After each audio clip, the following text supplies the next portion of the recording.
Time for tonight's rewrite, which, no surprise, concerns the breaking news that after 2 years of embarrassing headlines and lost sponsors, Glenn Beck is stepping out of the Fox News lineup. He will shed his last tear on his Fox News show sometime later this year.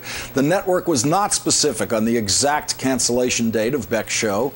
Neither Beck nor the network offered a word of explanation for why the third highest rated Fox News show was going off the air. At the close of his sermon tonight, Beck said this. I took the job 2 years ago because I thought I had something important to share. I really thought that if I could prove my case that something wicked this way was coming, something in America was wrong, America would listen. And they have. Now, I, for one, don't think it's fair to say that America is listening, unless all of America is listening. That's 300 million people. Or at least most of America is listening, say 151 million people. Beck's show, on its best night, is watched by less than 1% of America. So for him or any cable news host to think that America is listening is something far beyond delusional. And as good as Beck's ratings are, and they are good, they used to be much better.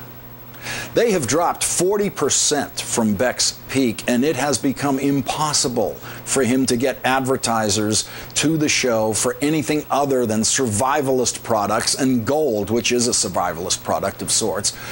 And those advertisers cannot afford to pay much for commercial time. Beck said something tonight which actually explains why he can't get major corporate advertisers. If you have watched this program, and you really, I ask you at times, hear me, you know what I believe is coming. That is exactly the problem. He believes the end of the world is coming. He most recently believes the end of the world is coming because of the nuclear power plant disaster in Japan.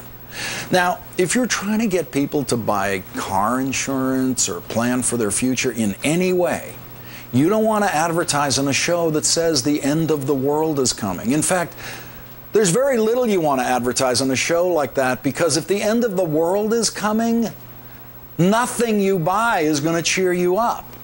So Beck actually managed to have a television show that was a success in the ratings, but a failure as a business. But that couldn't possibly have bothered Beck, because our only business is the business of freedom and our country at this time. The truth of the matter is, his only business is the cult of Beck, and that business earns him over $32 million a year. Only a couple of million of that is from his television show. But his television show certainly drives business to his other businesses, so his other businesses in radio, the internet, and public appearances may now face a decline because of the collapse of his television business.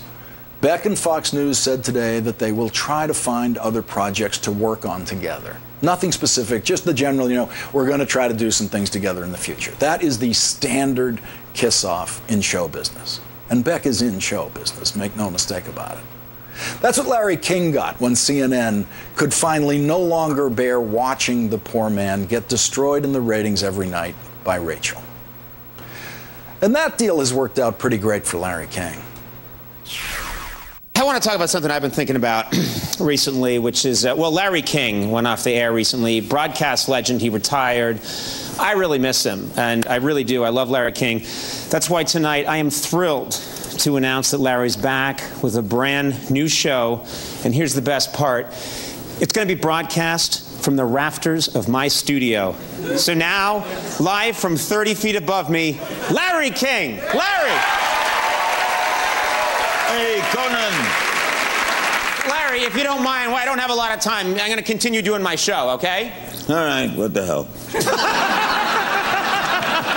The Rachel Maddow Show is up next. Good evening, Rachel. I have to tell you that I messed up part of my getting makeup experience tonight, because when you said, if you think it's the end of the world, nothing can cheer you up, I snorted really loudly and laughed out loud and had a horrible mascara incident. That's why I'm so cheerful, Yes. Rachel. I know it's not the end of the world. Thank you, Lawrence. I appreciate it. That was great.